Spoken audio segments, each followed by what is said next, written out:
Hello दोस्तों, मैं हूं के और स्वागत है आप सभी का हमारे चैनल पर।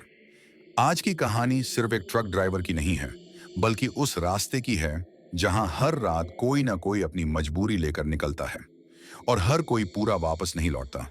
जम्मू कश्मीर हाईवे पर एक ट्रक ड्राइवर रामू और उसके खलासी के साथ जो हुआ, वो सुनकर आप अकेले सफर करने से पहले 2 बार सोचेंगे। तो हेडफोन लगाइए, लाइट बंद कीजिए, क्योंकि यह कहानी आपको आखिरी तक छोड़ने वाली नहीं है। चलिए शुरू करते हैं। रामू ने ट्रक की चाबी घुमाई तो इंजन की भारी आवाज के साथ उसकी छाती में भी अजीब सा बोझ भर गया। घर से निकलते वक्त सीमा की आंखें लाल थीं, गुस्से और बेबसी से भरी हुई। उसने कुछ नहीं कहा था, बस बच्चों की तरफ देखा था और दरवाजा बंद कर लिया था। रामू जानता था, यह सफर सिर्फ सड़क का नहीं था, यह उसकी मजबूरी का सफर था। छोटा बेटा कई दिनों से बीमार था। डॉक्टर ने साफ कहा था कि अगर दवा नहीं मिली तो हालत बिगड़ सकती है, और जेब में पड़े गिने चुने नोट उसे बार बार याद दिला रहे थे कि वापस लौटने का कोई रास्ता नहीं है। ट्रांसपोर्ट कंपनी ने जम्मू कश्मीर हाईवे की यह ट्रिप दी थी, वही रास्ता जिसके बारे में दूसरे ड्राइवर रात को शराब के नशे में फुसफुसाकर बातें करते थे। इस बार उसके साथ खलासी सोनू था। उम्र मुश्किल से 20-22 साल, आंखों में डर छिपाने की नाकाम कोशिश। जैसे ही ट्रक हाईवे पर चढ़ा, आसमान में बादल घिर आए और ठंडी हवा ने शीशे पर हल्की सी सीटी बजानी शुरू कर दी। सोनू बार बार बाहर झांक रहा था, मानो अंधेरे में कुछ उसे देख रहा हो। उसने धीमी आवाज में पूछा कि क्या यह वही हाईवे है जहां ट्रक अपने आप रुक जाते हैं और ड्राइवर सुबह गायब मिलते हैं। रामू ने जवाब नहीं दिया, बस स्टीयरिंग को और कसकर पकड़ लिया। कुछ मील आगे बढ़ते ही सड़क किनारे एक पुराना सा माइलस्टोन दिखा, आधा टूटा हुआ, जिस पर सफेद पेंट से कुछ लिखा था, लेकिन उस पर गहरे काले निशान ऐसे लगे थे जैसे किसी ने हाथ घसीट दिए हों। सोनू की सांस तेज हो गई और उसने कहा कि उसे यहां अच्छा नहीं लग रहा। तभी अचानक रेडियो में खरखराहट शुरू हुई, बिना किसी स्टेशन के, और एक भारी सी आवाज आई जो किसी इंसान जैसी नहीं लग रही थी। बस एक ही लाइन बार बार दोहरा रही थी, रुको मत, पीछे मत देखो। रामू का हाथ कांप गया। उसने रेडियो बंद कर दिया, लेकिन आवाज कुछ सेकंड तक बंद रेडियो से भी आती रही। सड़क और ज्यादा सुनसान हो चुकी थी। मोबाइल नेटवर्क गायब था और सामने सिर्फ ट्रक की हेडलाइट्स की पीली रोशनी थी, जो बर्फीली धुंध को चीरने की कोशिश कर रही थी। तभी सोनू ने चीख दबाते हुए आगे की तरफ इशारा किया। सड़क के बीचों बीच कोई खड़ा था, इंसान जैसा, लेकिन उसकी परछाई उल्टी दिशा में जा रही थी। रामू ने ब्रेक दबाया, लेकिन ट्रक जैसे किसी और के काबू में चला गया और उस आकृति के पास से गुजरते वक्त ठंडी हवा के साथ एक सड़ांध भरी बदबू केबिन में भर गई। पीछे मुड़कर देखने की हिम्मत दोनों में नहीं थी। कुछ दूर जाकर ट्रक अपने आप रुक गया। इंजन चालू था, लेकिन पहिए जाम हो चुके थे। चारों तरफ सन्नाटा था, ऐसा सन्नाटा जिसमें दिल की धड़कन कानों में गूंजने लगती है। तभी सोनू के मोबाइल पर एक कॉल आई। स्क्रीन पर लिखा था, घर। सोनू ने कांपते हाथों से कॉल उठाई, लेकिन दूसरी तरफ कोई आवाज नहीं थी, बस बच्चों के रोने जैसी हल्की सी ध्वनि। रामू को अचानक अपने बेटे का चेहरा याद आ गया और उसकी आंखों के सामने अंधेरा छा गया। उसी पल ट्रक के केबिन के बाहर किसी के चलने की आवाज आई, जैसे कोई भारी कदम धीरे धीरे उनके चारों ओर घूम रहा हो। रामू ने शीशे में देखा तो अपनी ही परछाई मुस्कुराती हुई दिखी, लेकिन उसका चेहरा उसका नहीं था।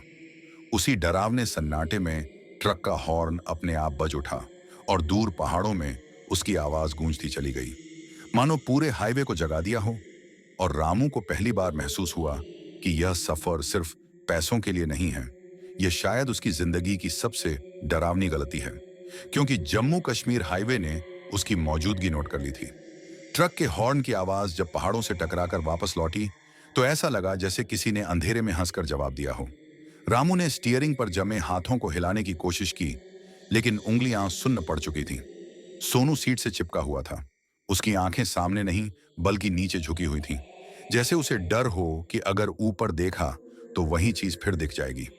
बाहर भारी कदमों की आवाज अब साफ सुनाई दे रही थी, बर्फ पर दबते जूतों की चरमराहट, लेकिन खिड़की से झांकने पर कुछ दिखाई नहीं दे रहा था। रामू ने हिम्मत करके दरवाजा थोड़ा सा खोला। ठंडी हवा के साथ एक अजीब सी सड़ांध अंदर घुस आई, ऐसी बदबू जो उसने कभी जिंदा इंसान से नहीं सूंघी थी। उसी पल रेडियो फिर चालू हो गया। इस बार आवाज और साफ थी, जैसे कोई बिल्कुल कान के पास बोल रहा हो। उसने रामू का नाम लिया, बिल्कुल वैसे ही जैसे सीमा गुस्से में बुलाती थी। रामू का दिल जोर से धड़कने लगा। उसने दरवाजा बंद किया और चिल्लाकर सोनू से पूछा कि उसने कुछ सुना क्या। लेकिन सोनू बस सामने देखता रहा। उसकी आंखों से आंसू बह रहे थे और होंठ हिल रहे थे, मानो वह किसी से माफी मांग रहा हो। तभी ट्रक के पीछे कुछ भारी टकराने की आवाज आई। पूरा केबिन हिल गया, जैसे किसी ने जानबूझकर धक्का मारा हो। रामू ने शीशे में देखा तो पीछे की लाइट में कुछ पल के लिए एक और ट्रक की परछाई दिखी, लेकिन उसके पहिए हवा में थे और ड्राइवर की सीट पर कोई नहीं था। अगले ही पल वह गायब हो गया। सोनू अचानक बोला कि उसे पेशाब लग रही है। उसकी आवाज बच्चों जैसी कांप रही थी। रामू मना करना चाहता था, लेकिन उससे पहले ही सोनू दरवाजा खोलकर नीचे उतर गया। रामू ने शीशे से देखा, सोनू कुछ कदम दूर खड़ा था। तभी उसकी परछाई जमीन पर लंबी होने लगी और धीरे धीरे दो परछाइयों में बदल गई। रामू ने चिल्लाया कि वापस आ जा, लेकिन आवाज जैसे बाहर निकल ही नहीं पाई। सोनू ने पलटकर देखा और उस पल रामू समझ गया कि सामने खड़ा इंसान सोनू नहीं है। उसकी आंखें पूरी तरह काली थीं और मुस्कान इतनी चौड़ी थी कि गाल फटते हुए लग रहे थे। अगले ही सेकंड वह अंधेरे में घुल गया। रामू अकेला रह गया, हाईवे के बीच, चालू ट्रक में, और उसके कानों में फिर वही फुसफुसाहट गूंजी कि यह रास्ता हर बार कुछ लेता है। कभी जान, कभी यादें, और कभी इंसान को जिंदा छोड़कर उसकी आत्मा। रामू की सांसें बेकाबू हो चुकी थीं और केबिन के अंदर ऑक्सीजन जैसे खत्म हो गई हो। उसने दरवाजा अंदर से लॉक किया और कांपते हाथों से मोबाइल निकाला, लेकिन स्क्रीन पर नेटवर्क की जगह सिर्फ एक अजीब सा चिन्ह चमक रहा था, जैसे कोई आंख उसे घूर रही हो। बाहर सन्नाटा था, इतना गहरा कि अपने दिल की धड़कन भी किसी और की लग रही थी। सोनू का नाम उसके होंठों पर आकर अटक गया।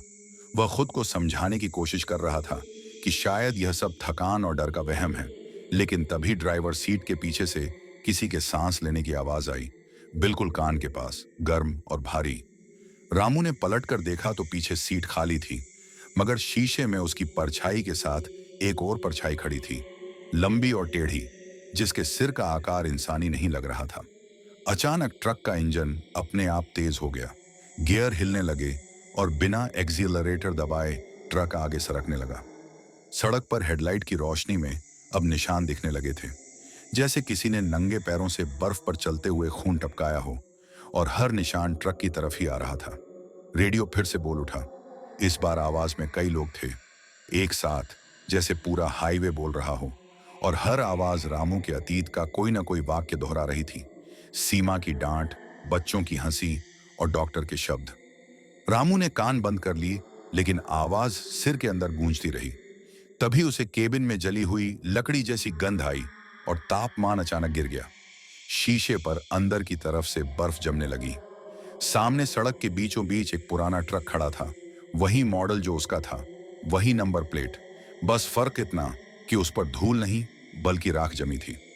रामू ने ब्रेक दबाया, लेकिन ट्रक नहीं रुका, और जैसे ही वह पास पहुंचा, उस जले हुए ट्रक की ड्राइवर सीट पर उसने खुद को बैठा देखा, आंखें खुली हुई, होंठ हिलते हुए, मानो कुछ कहना चाहता हो। अगले ही पल जोर का झटका लगा और सब अंधेरे में डूब गया। जब रामू की आंख खुली तो ट्रक रुका हुआ था और बाहर हल्की रोशनी फैल रही थी, जैसे सुबह होने वाली हो। लेकिन उस रोशनी में हाईवे पर कई ट्रक खड़े थे, लाइन से, सब खाली, और हर एक के केबिन के शीशे पर किसी न किसी ड्राइवर की उंगलियों के निशान थे, अंदर से बाहर निकलने की कोशिश करते हुए। तभी पीछे से वही भारी कदमों की आवाज आई और किसी ने उसके कंधे पर हाथ रखा, इतना ठंडा कि रूह कांप जाए, और एक धीमी आवाज बोली कि अब बारी उसकी यादों की है, क्योंकि इस रास्ते से कोई भी पूरा नहीं लौटता। उस ठंडे हाथ के स्पर्श से रामू की चीख गले में ही दब गई और पूरा शरीर जैसे लकड़ी का बन गया हो। उसने धीरे धीरे पीछे मुड़कर देखने की हिम्मत की, लेकिन वहां कोई नहीं था, सिर्फ हवा में तैरती बर्फ की हल्की परत और केबिन के अंदर फैलती सड़ांध। बाहर जो रोशनी दिख रही थी वह सुबह की नहीं थी, वह मरी हुई रोशनी थी, ऐसी रोशनी जिसमें परछाइयां ज्यादा साफ दिखती हैं और सच छिप नहीं पाता। हाईवे पर खड़े सारे ट्रक अब एक साथ हॉर्न बजाने लगे, बिना ड्राइवर के, और उनकी आवाज पहाड़ों में गूंजकर ऐसे लौट रही थी जैसे किसी अंतिम संस्कार का ऐलान हो। रामू ने शीशे में देखा तो हर ट्रक के अंदर उसे अलग अलग चेहरे दिखे, कुछ रोते हुए, कुछ हंसते हुए और कुछ बिल्कुल उसकी तरह खामोश। अचानक उसके मोबाइल की स्क्रीन जल उठी। नेटवर्क अब भी नहीं था, लेकिन वीडियो कॉल आ रही थी। सीमा का नाम चमक रहा था। कांपते हाथों से उसने कॉल उठाई तो सामने सीमा नहीं, बल्कि उसका घर दिखा। वही कमरा, वही बिस्तर और उस पर बैठा उसका बेटा। लेकिन उसकी आंखें बिल्कुल खाली थीं और वह बिना आवाज के रो रहा था। रामू ने चिल्लाकर उसे पुकारा, मगर स्क्रीन पर बच्चे के पीछे एक परछाई खड़ी हो गई, जिसने धीरे से उसके कंधे पर हाथ रखा और कैमरा बंद हो गया। उसी पल ट्रक के दरवाजे बाहर से खटखटाने की आवाज आई, बहुत धीमी, बहुत धैर्य से, जैसे कोई जानता हो कि रामू बाहर ही आएगा। खटखटाहट के साथ एक जानी पहचानी आवाज आई, सोनू की आवाज। लेकिन उसमें इंसान जैसी गर्माहट नहीं थी। वह बस दोहराए जा रही थी कि दरवाजा खोलो भैया, बहुत ठंड है। रामू जानता था सोनू अब वापस नहीं आ सकता, फिर भी उसका दिल धोखा खाना चाहता था। उसने आंखें बंद की तो उसे याद आया कि कैसे घर से निकलते वक्त सीमा ने कहा था कि यह रास्ता उसे निकल जाएगा। आंखें खोलते ही उसने देखा कि ट्रक के केबिन की दीवारों पर अब उंगलियों के निशान उभर आए हैं, अंदर से बाहर की तरफ, जैसे कोई पहले भी यहां फंसा था और छूट नहीं पाया। खटखटाहट अचानक बंद हो गई और सन्नाटा इतना गहरा हो गया कि कानों में सीटी बजने लगी। तभी ट्रक के सामने सड़क खुद ब खुद खुलने लगी, जैसे जमीन सांस ले रही हो। और उस अंधेरे गड्ढे से फुसफुसाहट निकली कि हर ड्राइवर यहां अपनी मजबूरी लेकर आता है और बदले में कुछ छोड़कर जाता है। रामू को समझ आ गया कि यह सफर अब आगे की सड़क का नहीं रहा। यह उसके डर, उसकी यादों और उसके परिवार तक पहुंच चुका है और जम्मू कश्मीर हाईवे अब उसे जाने नहीं देगा। रामू ने आंखें बंद कर लीं, लेकिन अंधेरा कम होने की जगह और गाढ़ा हो गया। जैसे पलकें बंद करते ही वह हाईवे के अंदर उतर गया हो। उसे लगा ट्रक की सीट धड़क रही है, बिल्कुल दिल की तरह, और हर धड़कन के साथ कोई नाम फुसफुसा रहा है। पहले सोनू, फिर सीमा, फिर उसके बच्चों के नाम। उसने स्टीयरिंग पकड़कर खुद को संभालना चाहा, मगर स्टीयरिंग ठंडा नहीं था, वह नम था, जैसे किसी ने अभी अभी उसे पसीने से भरे हाथों से पकड़ा हो। बाहर खड़ा अंधेरा अब हरकत करने लगा। धुंध लहरों की तरह उठी और उसमें से सड़क के किनारे पुराने एक्सीडेंट्स की झलकें बनने लगीं। पलटी हुई गाड़ियां, जले हुए टायर और बीच में खड़े लोग जो चेहरे की जगह खालीपन लिए हुए थे। ट्रक का मीटर अपने आप घूमने लगा। किलोमीटर पीछे की तरफ भागने लगे, मानो समय उल्टा चल रहा हो। तभी उसे केबिन में किसी के बैठने का एहसास हुआ। सीट दब गई, लेकिन पलटने पर कोई नहीं था। उसी खाली जगह से धीमी आवाज आई कि वह बहुत पहले ही इस रास्ते का हिस्सा बन चुका है, जब उसने पैसों के लिए अपने डर को हर बार नजरअंदाज किया था। रामू को याद आया कि सालों पहले इसी हाईवे पर उसने एक घायल आदमी को मदद के लिए हाथ हिलाते देखा था और देर हो रही थी कहकर ट्रक नहीं रोका था। अब धुंध में वही आदमी खड़ा था, चेहरा धुंधला, लेकिन आंखें साफ और आरोप से भरी हुई। अचानक ट्रक के शीशे पर बाहर से कुछ लिखा जाने लगा, उंगलियों से, भाप पर उभरे अक्षरों में, अब देर हो चुकी है। रामू की सांस अटक गई और उसने ट्रक स्टार्ट करने की कोशिश की तो इंजन हंसने जैसी आवाज निकालने लगा। रेडियो फिर बोला, इस बार बिल्कुल साफ, जैसे कोई फैसला सुना रहा हो कि हर ड्राइवर को इस रास्ते पर एक रात रुकनी पड़ती है और जो सुबह देखता है वह इंसान नहीं रहता।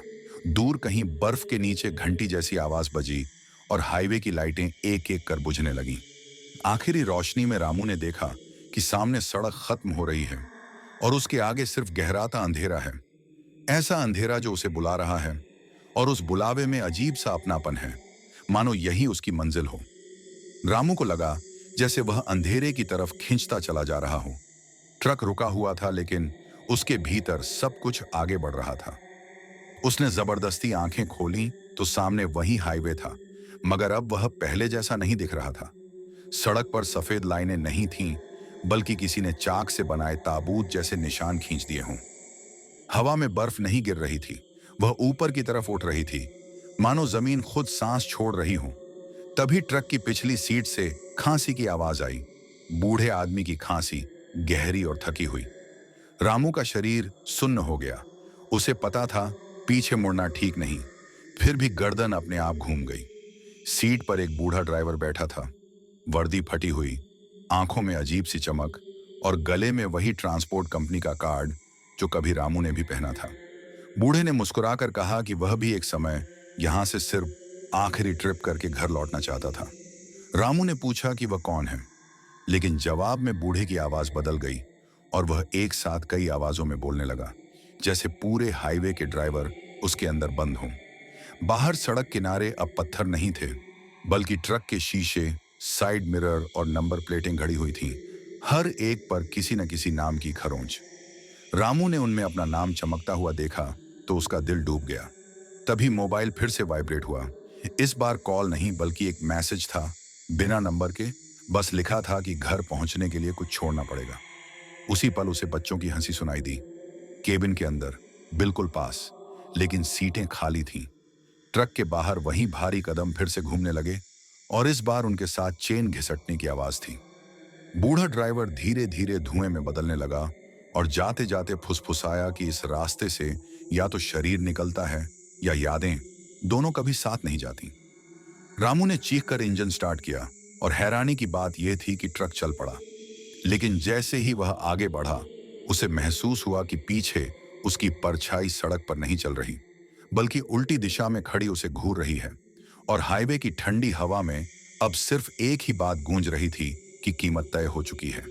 ट्रक के चल पड़ते ही रामू ने राहत की सांस लेना चाही, लेकिन वह सांस आधी ही रह गई, क्योंकि सड़क अब सीधी नहीं थी। वह धीरे धीरे गोल घूम रही थी, जैसे कोई अदृश्य हाथ उसे एक ही जगह पर घुमा रहा हो। हेडलाइट की रोशनी में सामने वही दृश्य बार बार लौट रहा था। वही टूटा साइन बोर्ड, वही माइलस्टोन और वही काले निशान, मानो हाईवे उसे आगे नहीं जाने दे रहा हो। रामू को महसूस हुआ कि समय भी यहां फंसा हुआ है। अचानक ट्रक के अंदर तापमान बढ़ने लगा। शीशों पर जमी बर्फ पिघल गई और उसकी जगह अंदर से धुंध बनने लगी।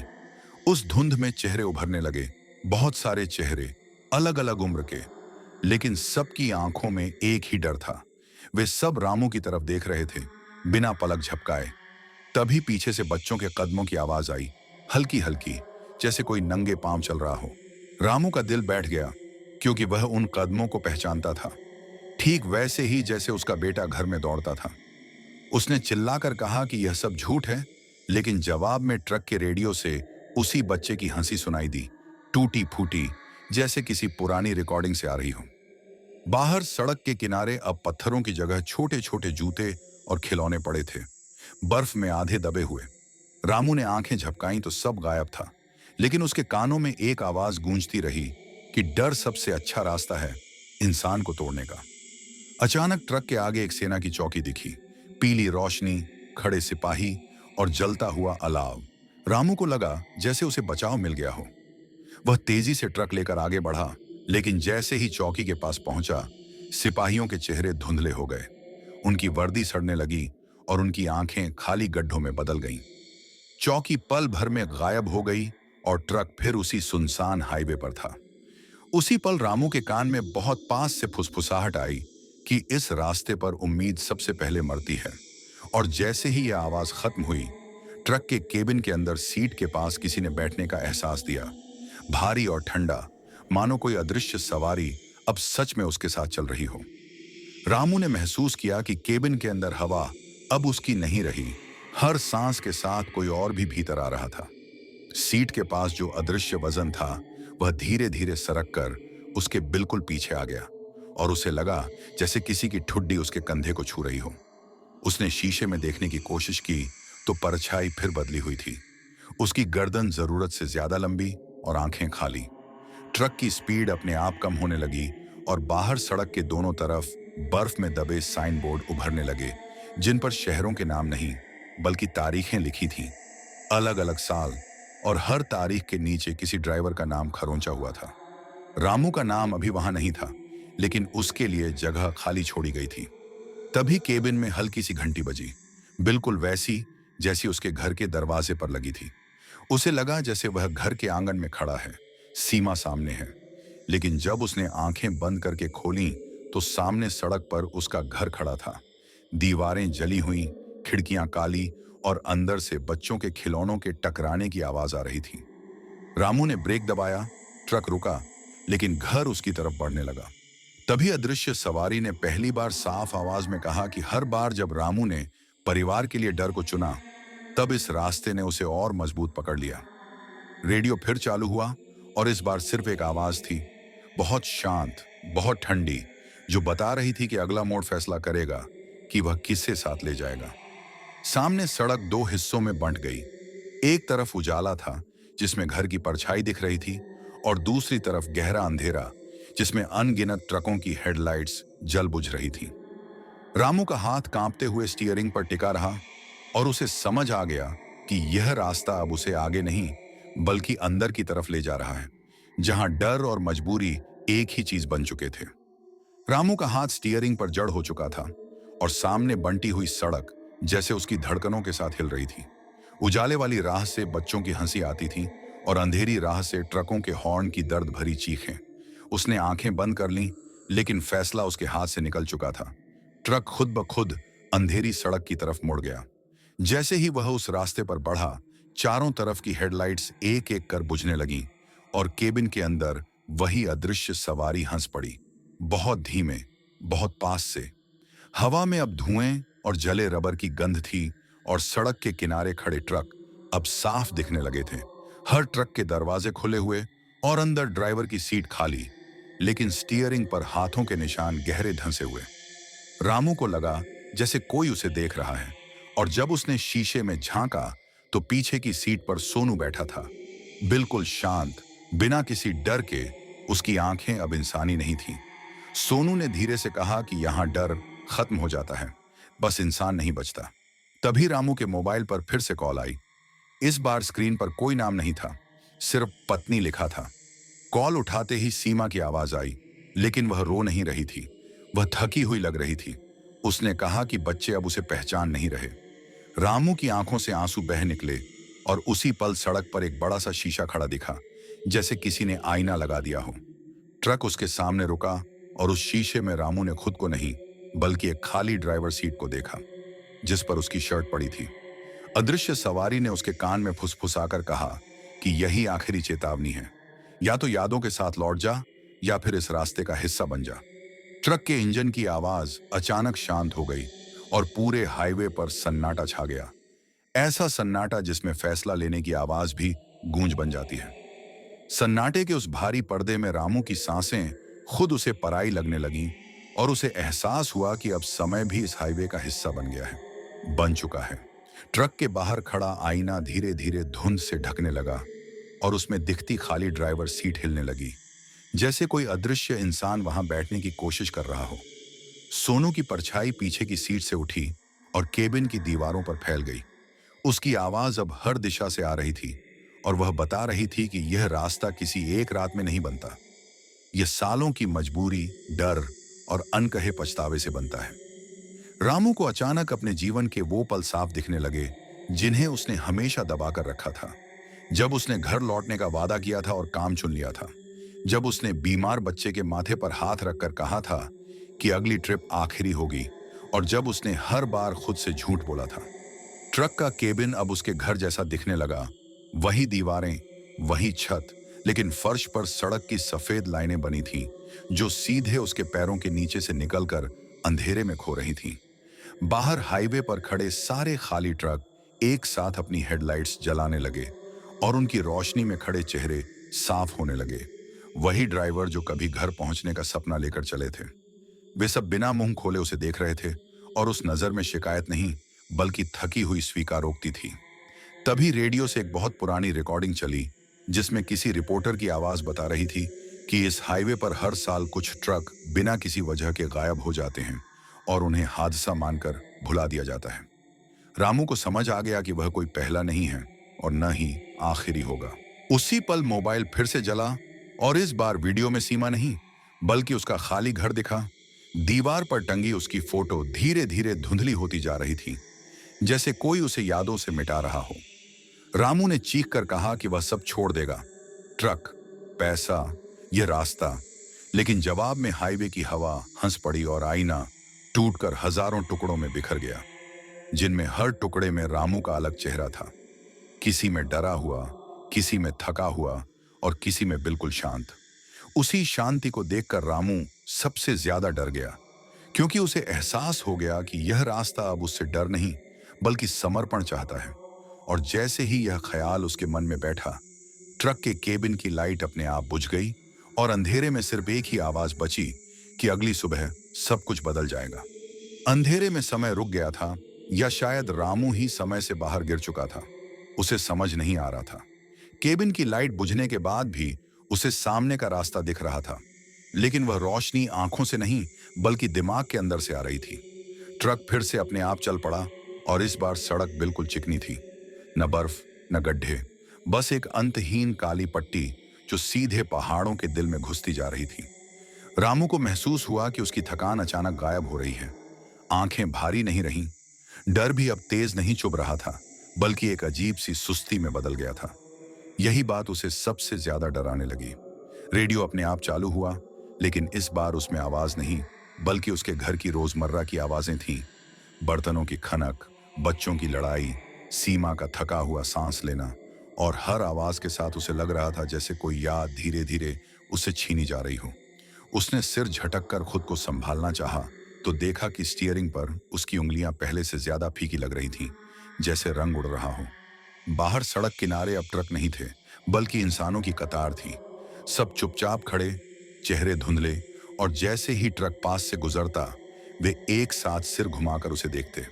उनमें सोनू भी था, बिल्कुल आखिरी में, आंखों में कोई भाव नहीं, बस खालीपन। रामू का दिल जोर से धड़का और उसी पल ट्रक अचानक रुक गया।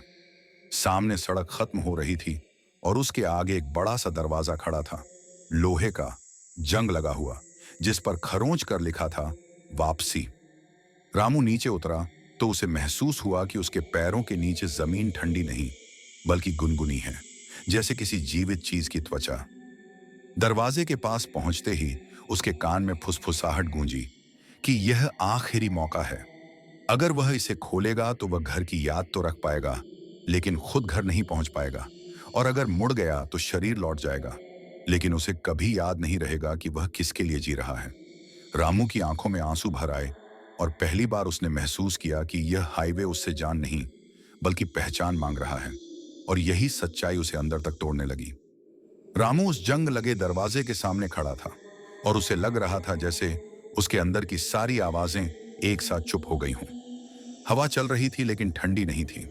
वह भारी थी, सांस लेने में मुश्किल पैदा करने वाली। दरवाजे पर उंगलियां रखते ही उसे झटका सा लगा, जैसे किसी ने उसकी नसों को छू लिया हो, और उसी पल उसके दिमाग में यादों का सैलाब टूट पड़ा। उसे अपना बचपन दिखा, पहली बार ट्रक चलाना, पहली कमाई से बच्चों के लिए खिलौने लाना, और फिर वही वादे जो हर सफर के साथ टूटते चले गए। दरवाजे के दूसरी तरफ से अब साफ आवाजें आ रही थीं। कोई उसे नाम लेकर पुकार रहा था, कभी मां की आवाज, कभी सीमा की, और कभी बच्चों की। लेकिन हर आवाज में एक अजीब सी खोखलापन था, जैसे आत्मा बिना शरीर के बोल रही हो। पीछे मुड़कर देखने पर हाईवे अब पहले जैसा नहीं रहा था। सड़क पर दरारें पड़ चुकी थीं, और उन दरारों से धुआं नहीं बल्कि फुसफुसाहट निकल रही थी। सैकड़ों आवाजें जो एक ही बात दोहरा रही थीं कि कोई भी यहां से पूरा वापस नहीं गया। ट्रक वहीं खड़ा था, लेकिन अब वह धुंधला हो रहा था। उसके नंबर, उसके रंग, सब मिटते जा रहे थे, जैसे वह भी इस रास्ते की याद बनता जा रहा हो। तभी सोनू फिर दिखाई दिया। इस बार सामने, बिल्कुल पास। उसका चेहरा शांत था और उसकी आंखों में डर नहीं बल्कि थकान थी। उसने कहा कि उसने भी यही दरवाजा देखा था और यही सोचकर रुका था कि एक कदम और बढ़ा तो सब खत्म हो जाएगा। सोनू ने बताया कि इस रास्ते को किसी एक रात ने श्रापित नहीं किया, बल्कि हर उस ड्राइवर की अधूरी कहानी ने इसे जिंदा बना दिया जो मजबूरी में यहां आया और लौट नहीं पाया। दरवाजे से अब हल्की रोशनी बाहर रिसने लगी थी, और उस रोशनी में रामू ने खुद को दो हिस्सों में बंटा हुआ देखा। एक हिस्सा जो घर की तरफ बढ़ना चाहता था, और दूसरा जो इस हाईवे का बोझ ढोते ढोते थक चुका था। तभी जमीन हिलने लगी, दरारें फैलने लगीं, और पीछे से वही भारी कदमों की आवाज फिर लौट आई। इस बार बहुत तेज, जैसे समय खत्म हो रहा हो। रामू के कानों में आखिरी चेतावनी गूंजी कि अगर उसने अब भी फैसला नहीं किया तो रास्ता खुद उसके लिए फैसला कर देगा। कांपते हाथों से उसने दरवाजे को धक्का दिया, और उसी पल उसे एहसास हुआ कि जो भी होने वाला है वह सिर्फ बाहर की दुनिया में नहीं, बल्कि उसके अंदर भी हमेशा के लिए कुछ बदल देगा। दरवाजा खुलते ही कोई तेज रोशनी नहीं फूटी, बल्कि एक गहरी धुंध बाहर निकली, जिसने रामू को पूरी तरह घेर लिया और उसे लगा जैसे वह चल नहीं रहा, बल्कि यादों में फिसल रहा हो। उसके पैरों के नीचे जमीन गायब थी और फिर भी वह गिर नहीं रहा था, बस आगे बढ़ता जा रहा था। धुंध के भीतर रास्ते बनते और टूटते रहे। कभी वह अपने घर के आंगन में खड़ा होता, कभी उसी हाईवे पर जहां पहली बार उसने डर को नजरअंदाज किया था। उसे सीमा दिखाई दी, बिल्कुल पास, लेकिन उसका चेहरा धुंधला था और उसकी आंखों में पहचान की जगह सवाल था। बच्चे उसके पास दौड़े, लेकिन जैसे ही रामू ने उन्हें छूना चाहा, उसके हाथ आर पार निकल गए और उनकी हंसी अचानक फीकी पड़कर दूर चली गई। पीछे से हाईवे की आवाज फिर लौटी, भारी और शांत, जिसने बताया कि दरवाजा खुलने का मतलब लौटना नहीं होता, इसका मतलब होता है यादों की कीमत चुकाना। धुंध छंटने लगी तो रामू ने खुद को एक लंबे पुल पर खड़ा पाया। नीचे अंधेरा था और ऊपर कोई आसमान नहीं, बस एक खालीपन। पुल के दोनों किनारों पर वही ड्राइवर खड़े थे, जिनके चेहरे वो पहले शीशों और परछाइयों में देख चुका था। सब चुप, सब थके हुए। सोनू भी वहीं था, इस बार पूरी तरह इंसान जैसा, लेकिन उसकी आंखों में अब भी नींद नहीं थी। उसने रामू से कहा कि यहां से आगे वही जा सकता है जो कुछ छोड़ने को तैयार हो। तभी पुल के बीचों बीच ट्रक का हॉर्न बजा, बहुत दूर से, और उस आवाज के साथ रामू की छाती में दर्द उठा, जैसे कोई धागा खींच रहा हो। उसे एहसास हुआ कि उसकी यादें, उसका डर, उसका पछतावा सब आपस में बंधे हुए हैं, और अगर एक भी छोड़ दिया तो वह खुद अधूरा रह जाएगा।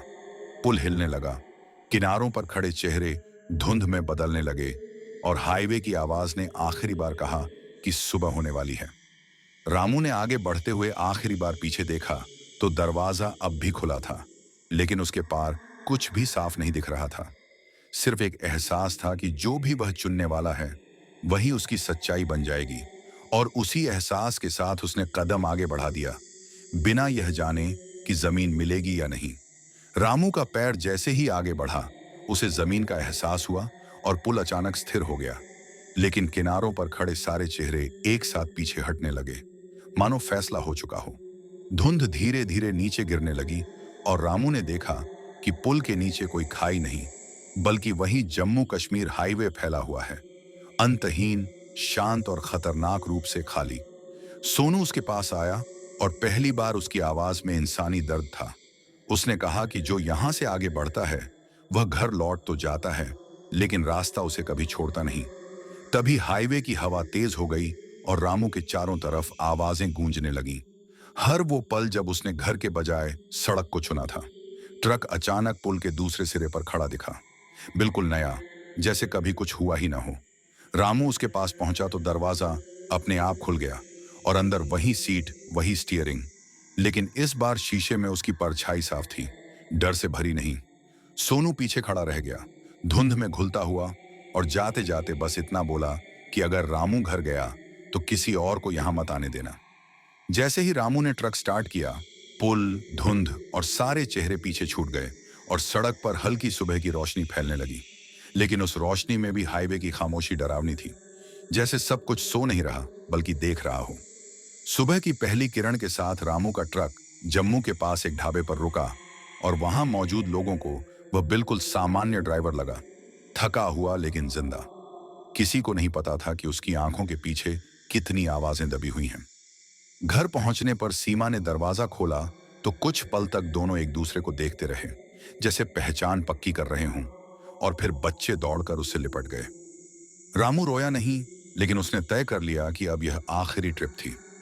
दिनों बाद उसे खबर मिली कि उसी हाईवे पर एक और ट्रक रात में गायब हो गया है, बिना किसी निशान के। रामू ने खबर बंद कर दी, लेकिन रात को जब सब सो गए तो उसे दूर कहीं ट्रक का हॉर्न सुनाई दिया और शीशे में उसे एक पल के लिए सोनू की परछाई दिखी, शांत, थकी हुई। रामू समझ गया कि वह लौट आया है, लेकिन पूरी तरह नहीं। हाईवे ने उसकी जान नहीं ली, उसने उसकी नींद ले ली है। आज भी जब कोई नया ड्राइवर जम्मू कश्मीर हाईवे का नाम लेता है तो रामू चुप हो जाता है, क्योंकि वह जानता है कि कुछ रास्ते खत्म नहीं होते, वे बस इंसान को छोड़ देते हैं। और यह कहानी सिर्फ मनोरंजन के लिए है, हम किसी अंधविश्वास को बढ़ावा नहीं देते। तो दोस्तों, ये थी आज की कहानी। रामू तो उस रास्ते से वापस आ गया, लेकिन क्या वह सच में पूरा लौट पाया? कुछ रास्ते इंसान को जिंदा छोड़ देते हैं, पर उसकी नींद और सुकून अपने साथ ले जाते हैं। अगर आपको यह कहानी डरावनी लगी हो, तो वीडियो को लाइक जरूर करें और कमेंट में बताइए कि आपको सबसे ज्यादा खौफनाक सीन कौन सा लगा। ऐसी ही सच्ची लगने वाली डरावनी कहानियों के लिए के हॉरर चैनल को अभी सब्सक्राइब करें और बेल आइकन दबाना मत भूलिए, क्योंकि अगली कहानी शायद और भी ज्यादा भयानक हो। धन्यवाद।